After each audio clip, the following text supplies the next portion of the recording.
Les cas de grippe sont nombreux à ce temps-ci de l'année. Jusque-là, il n'y a rien d'étonnant, mais on se retrouve cet hiver avec une nouvelle souche du virus de la grippe, le H3N2. Alors, j'en discute tout de suite avec le médecin conseil à la direction de la santé publique de Montréal, le docteur René Paré. Bonjour, Mme Paré. Bon, alors, qu'est-ce qui distingue cette fameuse souche par rapport à d'autres, finalement? Que développe? En fait, c'est que c'est une nouvelle variante de la souche H3N2.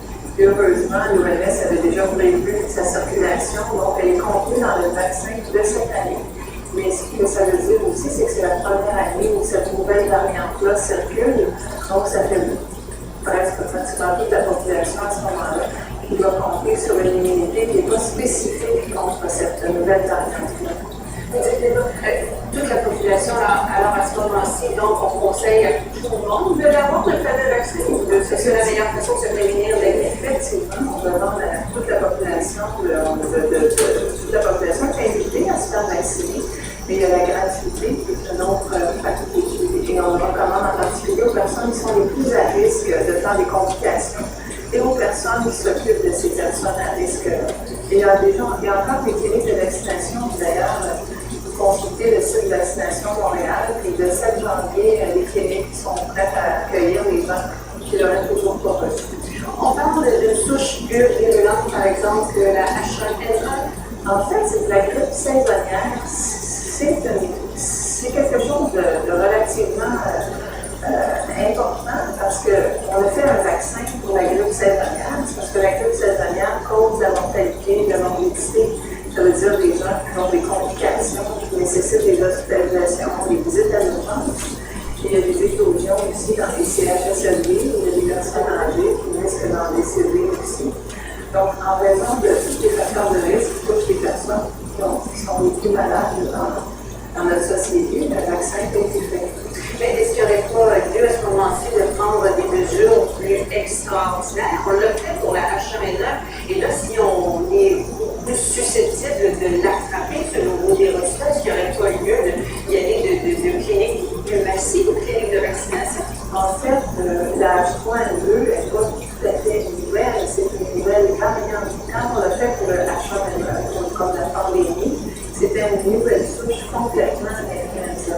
Là, c'est une nouvelle variante, c'est comme une modification suffisante pour faire que les gens qui sont les plus vulnérables, les gens âgés, les très jeunes enfants, soient plus malades. Donc maintenant, ça se traite par des urgences qui débordent, des urgences qui débordent dans le sens qu'il y a 131% d'occupation des urgences à Montréal, et là-dessus, il y a à peu près une centaine de cas qui sont des cas de grippe inscrits ce matin dans les urgences de Montréal. Mais on doit éviter de se rendre dans les urgences. À quel moment on doit y aller à l'urgence? C'est une question que les gens se posent effectivement. Mais quelqu'un qui a des très jeunes enfants, qui ont de la très haute température, les gens qui ont de la difficulté à respirer, qui ont les lèvres bleues ou qui ont les doigts bleus, à ce moment-là, il faut aller à l'urgence. Mais la grippe, c'est une maladie qui fait de la fièvre, qui donne des courbatures, qui nous rend plus faibles. Alors, les 3 premiers jours, habituellement, les gens qui sont en bonne santé devraient bien s'en sortir. Mais quelqu'un qui a une maladie cardiaque, qui a déjà une maladie pulmonaire, à ce moment-là, ça se peut qu'il se complique, qu'il doit aller à l'urgence. On a l'impression qu'il y a plus de cas, comme moi si je me trompe, est-ce qu'il y en a plus de cas ou il est arrivé plus tôt? C'est tout ça ensemble. En fait, c'est une nouvelle variante qui est arrivée plus tôt et qui a eu le temps de s'installer comme il faut dans la société. Et quand les fêtes arrivent, là, ça fait beaucoup de monde qui sont en train de se transmettre la grippe dans l'ensemble des festivités. Et puis, ça au fond, on a atteint le plateau, un pic de fièvre.